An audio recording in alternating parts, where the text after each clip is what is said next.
Au 11e jour de la campagne électorale, la RTS maintient toujours la cadence. Pour la circonstance, un quartier général a été érigé. Il regroupe l'équipe de coordination et celle du montage.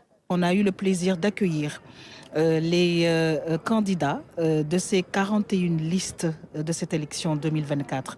Alors le boulot consiste à les accueillir, à bien les mettre à l'aise et à superviser personnellement l'enregistrement, voir à quelle heure le candidat est arrivé. Parce qu'ils ont droit, chaque candidat a droit à 1 heure.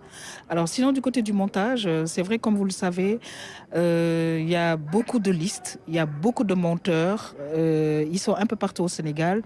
Il y a des coins d'injection où vraiment les équipes techniques y vont pour verser les éléments. Il faut voir est-ce qu'ils ont bien reçu, il faut voir est-ce que le montage est fait. Plus d'une quarantaine de monteurs et d'infographistes ont été mobilisés pour assurer le travail.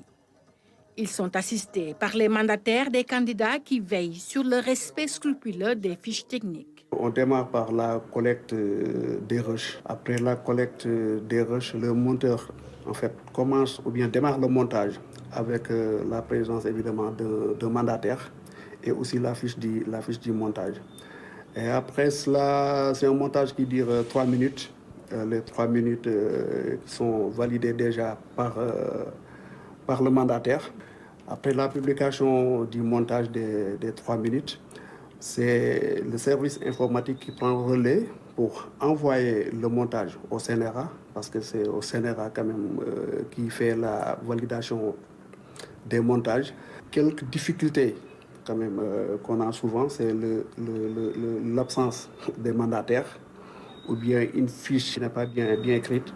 Donc voilà, c'est des soucis qu'on rencontre souvent. Pour les équipes de la RTS qui suivent les têtes de liste de partis et de coalitions, un système de tracking est mis en place pour connaître en tout temps et en tout lieu leur position géographique. Les trackers, en fait, ce sont, entre guillemets, ceux qui traquent les équipes mobiles sur le terrain. Comme on a plus de 40 listes, chaque tracker a au moins 4 listes à suivre. On les appelle le matin. Ils nous disent on a passé la nuit à tel endroit, aujourd'hui on fait telle activité et on doit passer la nuit d'aujourd'hui dans telle localité. Et ça nous permet de savoir dans quelle localité ils vont injecter les images parce qu'il faut que les images arrivent à temps pour qu'on puisse monter les éléments qui doivent passer dans le journal de la campagne. Le système est bien huilé et que tout le monde se retrouve dans ce qu'on fait.